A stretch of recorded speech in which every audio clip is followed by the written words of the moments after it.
Corona certificate, dengue certificate আর পাসপোর্টের photocopy দে। তোর girlfriend দেখি মেকআপ ইউজ করে, মেকআপের সার্টিফিকেট কই, মেকআপের সার্টিফিকেট দে। তোর বাবা মার জন্ম নিবন্ধন দে।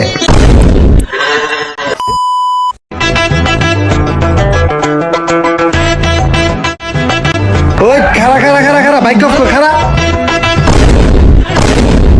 কি হয়েছে স্যার? চাবি নিলেন যে? এই বেটা বেয়াদব, তুই দেওয়াস না আমি তোরে সিগন্যাল দিছি, তাও তুই কেন গাড়ি আগে বাড়ালি? এই ভুলের কারণে তো তোরে মিনিমাম 10 বছরের জেল দেওয়া উচিত। কি বলছেন স্যার? গাড়ি থামানো দেখে 10 বছরের জেল দিবেন? হ্যাঁ দিব তো। এটা কে রে? স্যার এটা তো আমার বলফ্রেন্ড। কুকু কি কই, এটা তো গার্লফ্রেন্ড। আচ্ছা চান্দু, দামি বাইক নিয়া পিছে সুন্দরী গার্লফ্রেন্ড বসাইয়া লাইসেন্স ছাড়া রাস্তায় বাইক চালাইতেছো? কি কন স্যার, আমার তো কাগজপাতি সবই আছে। সব আছে না? ঠিক আছে, একটা একটা করে দেখানো শুরু কর সব। স্যার